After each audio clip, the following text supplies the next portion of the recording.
A monarquia é, talvez, um dos sistemas políticos mais incompreendidos do mundo. A maioria das pessoas se afastou da ideia da monarquia por considerá-la um sistema antigo da Idade Média, que de forma alguma seria superior às repúblicas modernas. A maioria de nós já está familiarizado com a representação estereotipada de um rei ou imperador, um homem sentado em um trono dourado no seu castelo, acumulando todo o dinheiro para si, vivendo uma vida cheia de luxos enquanto seus súditos carecem do básico, como comida e assistência médica. Esse tipo de estereótipo tem sido retratado em muitos desenhos animados, filmes e histórias em quadrinhos. E graças a esses estereótipos, muitas pessoas têm a impressão de que um rei é algo ultrapassado dos tempos antigos, e insistem que aqueles que ainda acreditam na ideologia monárquica são retrógrados, presos ao período medieval.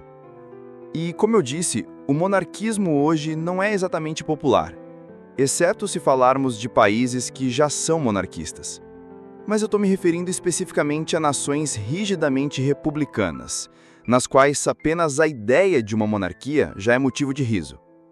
E é por isso que, nesses países, você dificilmente encontrará muito apoio ao monarquismo.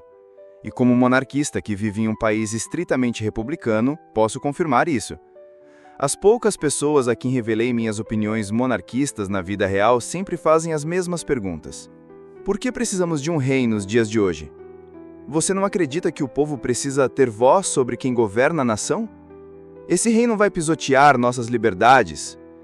Monarquia não é só uma ditadura, um tirano e coisas do tipo?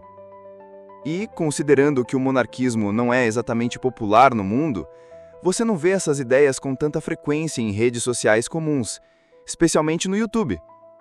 Mas estou eu aqui hoje para finalmente entrar em cena como defensor dos valores monárquicos e tradicionais, ao lado de muitos amigos que me ajudaram a idealizar o roteiro para este vídeo. Sem mais delongas, vamos abordar nosso primeiro mito sobre o monarquismo. Vamos começar talvez com a alegação mais famosa, a de que a monarquia é simplesmente cara demais. Por que deveríamos pagar dinheiro a um único homem que então pode escolher gastá-lo com o que bem entender? Agora, não apenas a afirmação de que todo o dinheiro dos impostos vai para o monarca é completamente falsa, como não funciona assim, e a situação não é tão exatamente como pode parecer. Vamos usar o Reino Unido como exemplo. Atualmente, o governo paga cerca de 100 milhões de libras por ano para manter a família real, o que significa que, em média, cada cidadão britânico paga cerca de 50 centavos de libra por ano em impostos para a família, o que certamente não é muito. Mas algo que quase nunca é mencionado é o fato de que a família real possui pessoalmente uma boa porção de terras, conhecida como a propriedade da coroa, Royal Estate. E é através dessas propriedades que a família real ganha cerca de 312 milhões de libras por ano, ou, para ser mais exato, é o que deveriam estar ganhando. Todo monarca britânico, desde os tempos de George III, voluntariamente entregou todos os lucros provenientes dessas propriedades para o governo, e, em troca, o governo lhes fornece um salário anual.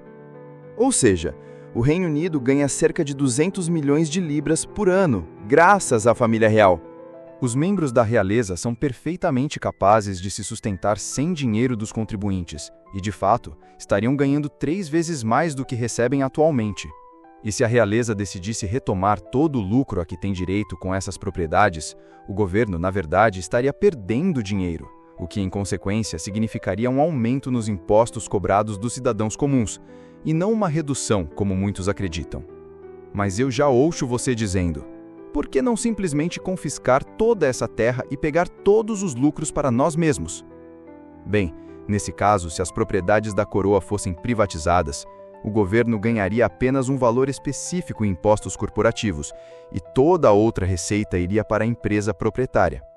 Assim, o Reino Unido ainda estaria perdendo dinheiro e recebendo apenas uma pequena parte da receita total. A questão é, graças à família real, que o cidadão britânico médio paga menos impostos do que pagaria se a monarquia fosse abolida, justamente porque a família real generosamente entrega todos os lucros que ganha de forma privada ao governo, em troca de um salário fixo. Não apenas isso, mas historicamente os monarcas cobravam impostos da população apenas o suficiente para poder governar sem problemas, e o povo não era tão taxado a ponto de precisar se revoltar. Monarcas modernos geralmente têm negócios paralelos que empregam pessoas ou organizam eventos de caridade que eles mesmos financiam integralmente. Outro exemplo são os Habsburgos, que também recebiam recursos do governo. Você se arrisca a adivinhar qual era a porcentagem do orçamento estatal alocada para manter a família Habsburgo no século XIX? Apenas cerca de 0,5% a 1%, o que naquela época era o mesmo montante gasto na construção de novas estradas. Sob monarquias, o monarca precisa pensar em termos da própria longevidade. Se ele levar a nação à pobreza em poucos anos, ele mesmo ficará em situação difícil. Se quiser passar o Estado a seus filhos, precisa ter uma visão de longo prazo. Porque os monarcas são como proprietários de uma terra, o Estado é deles. Eles não querem vê-lo danificado e, por isso, são incentivados a cobrar apenas o mínimo necessário em impostos, o suficiente para manter seu padrão de vida e cumprir seus objetivos, e deixar o restante da economia crescer ao máximo para que possam trabalhar em projetos de longo prazo que beneficiarão o país e não causem problemas quando seus filhos assumirem o trono. O oposto ocorre em uma sociedade democrática, onde os líderes não são donos do Estado, mas apenas inquilinos. Assim, não há razão para que façam melhorias de longo prazo. Nenhum líder democrático é proprietário de sua sociedade e, por isso, não tem nenhum incentivo para pensar além da próxima eleição. E é por isso que os políticos são tão negligentes com os gastos, com a inflação. Isso e o fato de que, ao contrário de um rei e seus herdeiros, os líderes democráticos não precisam lidar com as consequências de suas ações.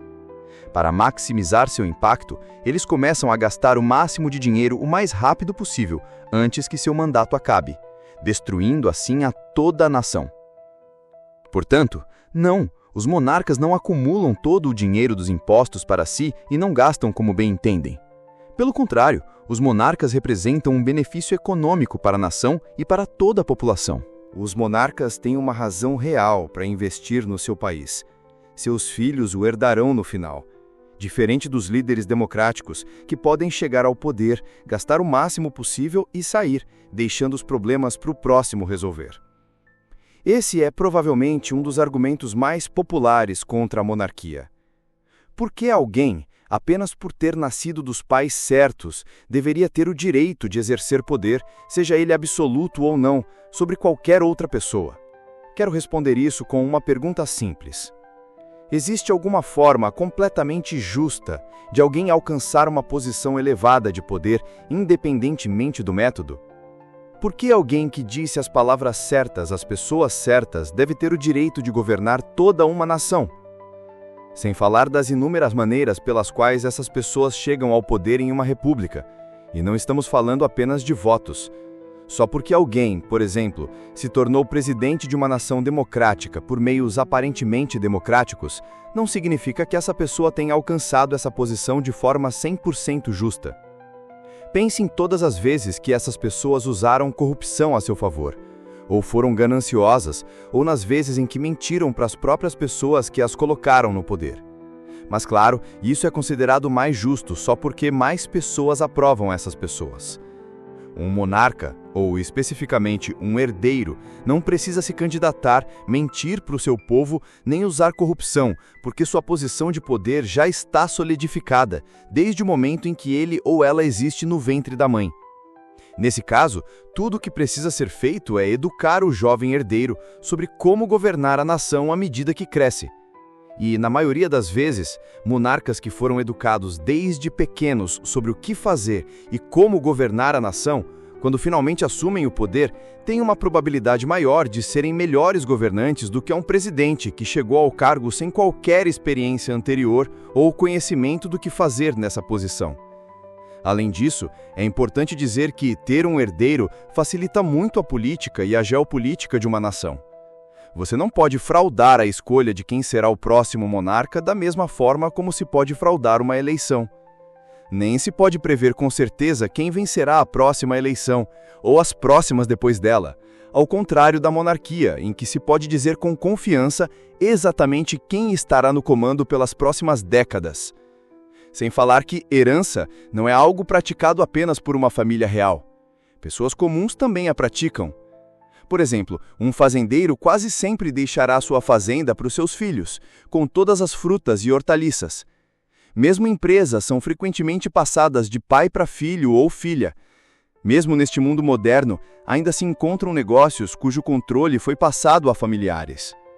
Se alguém pode herdar propriedade, riqueza, móveis e títulos, por que é tão horrível imaginar que uma pessoa herde também o poder? Não se pode negar que em nosso mundo moderno de hoje, a ideia de democracia é considerada um dos sistemas mais importantes que uma nação deve ter. A crença de que o povo deve ter o direito de eleger seus líderes e conduzir a nação na direção que deseja. E, na maioria dos casos, a monarquia é visto como o oposto disso, onde o povo é governado por um rei ou uma rainha que tem a palavra final em termos de política interna e externa. Mas a verdade é que o monarquismo não é mutuamente exclusivo da democracia. As pessoas tendem a confundir o termo democracia com república, como se uma democracia só pudesse existir verdadeiramente em um Estado republicano. Mas a história mostrou o contrário. Se olharmos para as nações da Europa após o Iluminismo, veremos que a maioria dos monarcas, na virada do século XX, já era constitucional e contava com um sistema democrático em funcionamento. Por outro lado, se observarmos as repúblicas daquele período em diante, veremos que elas foram muito mais autoritárias do que as monarquias europeias média. A verdade é que democracia e o sistema republicano definitivamente não são a mesma coisa. Uma república nem sempre é uma democracia, como a história já nos mostrou com países como a URSS, a Iugoslávia, a República Federal da Alemanha e a lista continua. Por definição, democracia é, abre aspas, um sistema de governo no qual o povo de um país pode eleger seus representantes. E é exatamente assim que a democracia funciona nas monarquias. Embora o povo não possa votar no chefe de Estado, ou seja, no rei, ele ainda pode votar em seus representantes, como o primeiro-ministro, os membros do parlamento e também os líderes de sua administração local. E esses representantes trabalharão ao lado do rei para garantir a estabilidade do país. Mas, é claro, assim como nas repúblicas, as monarquias não são imunes a autocracias, como vimos em algumas ditaduras reais e monarquias absolutas. No entanto, a vasta maioria das monarquias, especialmente na Europa, na virada do século XX, era constitucional, como por exemplo o Reino Unido, que ainda é uma monarquia até hoje, com um sistema democrático. Mas o Reino Unido não foi a primeira monarquia constitucional de que se tem registro.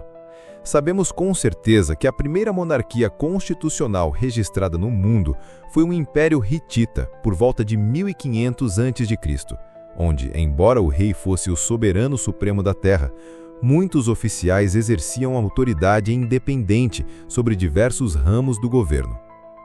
A questão é, democracia não é incompatível com o sistema monárquico, especialmente em uma monarquia constitucional, onde eleições ainda podem ocorrer e onde o povo pode eleger seus representantes. E por outro lado, as repúblicas também não são sempre democráticas. Na verdade, a maioria das repúblicas do século XX foi mais autoritária do que as monarquias europeias. Ainda se poderia usar o argumento de que monarquias constitucionais são apenas repúblicas com coroa. Desde que haja um rei no trono, mesmo que apenas cerimonial, então o país ainda é, por definição, uma monarquia. Para muitas pessoas, o termo monarquia evoca imagens de cavaleiros em armaduras reluzentes e reis e rainhas de tempos longínquos. Essa imagem perpetua a ideia de que a monarquia é um sistema inerentemente ultrapassado, que não pode de forma alguma funcionar na era pós-industrial moderna. Mas essa suposição é completamente falsa e enganosa. A instituição da monarquia não é apenas compatível com o mundo moderno e tão eficaz quanto os sistemas republicanos. Na minha opinião e na opinião de muitos outros, ela é ainda melhor do que as alternativas. Essa ideia vem do fato de que, na mente da maioria das pessoas, os termos democracia e república são sinônimos, como já mencionei, e que monarquias e democracias seriam incompatíveis. No entanto, 43 países no mundo ainda mantêm alguma forma de monarquia hoje, então ela não é tão impopular quanto se pode imaginar à primeira vista. Não só quase um quarto dos países do mundo ainda são monarquias, como, dos 10 países com maior qualidade de vida, 5 são monarquias. Então, como é possível que um sistema ultrapassado não apenas ainda seja praticado em tantos países, mas também proporcione uma das mais altas qualidades de vida para seus cidadãos? A resposta é simples: não é um sistema ultrapassado. Primeiramente, se você diz que a monarquia é um sistema antiquado, porque foi criada há milhares de anos, então certamente terá que concordar que a democracia também é antiquada, afinal, já era praticada na Grécia Antiga. Só porque um sistema é praticado há muito tempo, não significa que ele não possa se adaptar aos tempos. Em segundo lugar, as monarquias provaram repetidamente que podem funcionar bem ao lado das democracias, como já expliquei anteriormente. A maioria dos monarcas que ainda existem se adaptou ao mundo moderno. Os dias em que os monarcas governavam com o poder divino já ficaram para trás. Hoje, eles governam com base em um contrato social, no qual tanto o monarca quanto o povo vivem em uma relação simbiótica.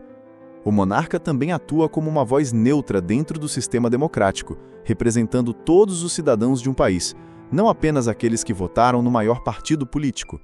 Esse exemplo pode ser visto em muitos países, como Grã-Bretanha, Noruega, Dinamarca, Suécia, os países do Benelux, entre outros.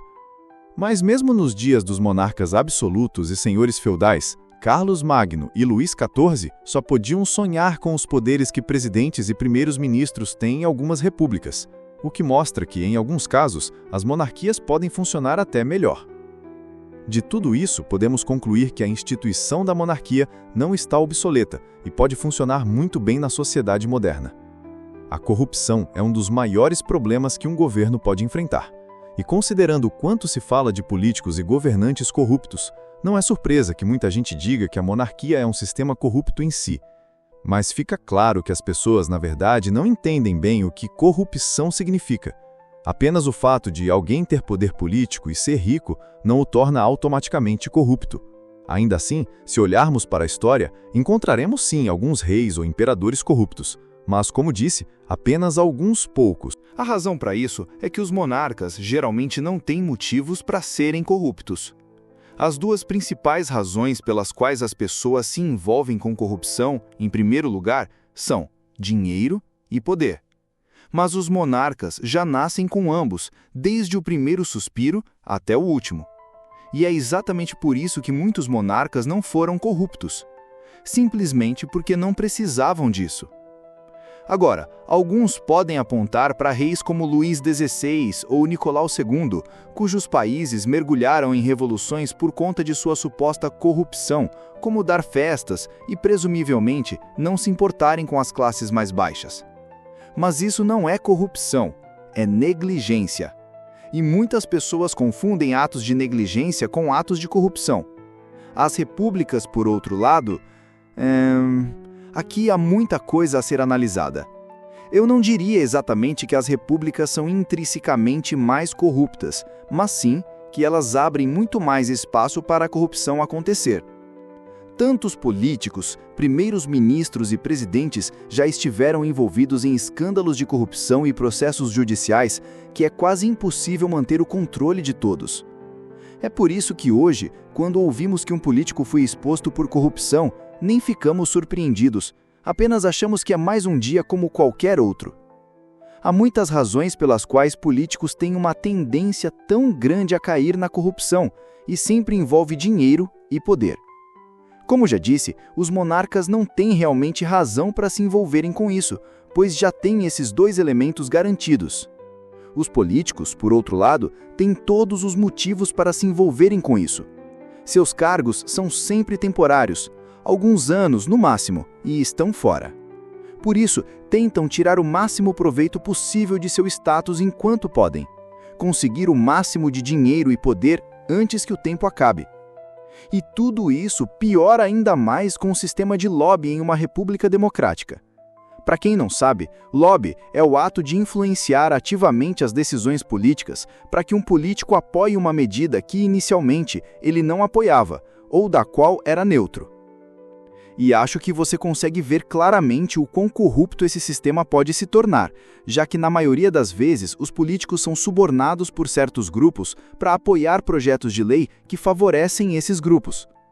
Um exemplo famoso disso é quando a Disney fez lobby no Congresso dos Estados Unidos para reformar o sistema de direitos autorais, apenas para manter a posse pessoal do personagem Mickey Mouse.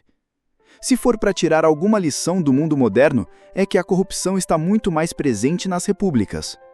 Mas, como já afirmei, isso não significa que o republicanismo seja um sistema inerentemente corrupto. Na verdade, não acredito que qualquer sistema político seja corrupto por natureza.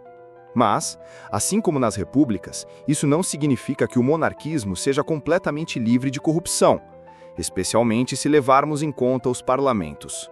Porém, dizer que o monarca é, em si, corrupto é uma história totalmente diferente. Na verdade, o monarca tende a ser a figura menos corrupta do país. A monarquia, obviamente, não é um sistema perfeito. Na verdade, nenhum sistema político neste mundo é perfeito. Mas a quantidade de difamação que o sistema monárquico sofre por parte de pessoas que não o compreendem plenamente é simplesmente injusta.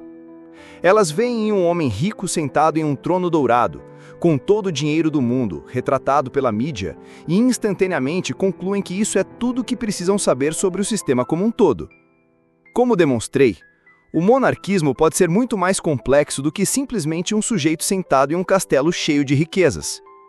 E as pessoas pensam que a posição de monarca é um privilégio, mas essa suposição está muito longe da realidade.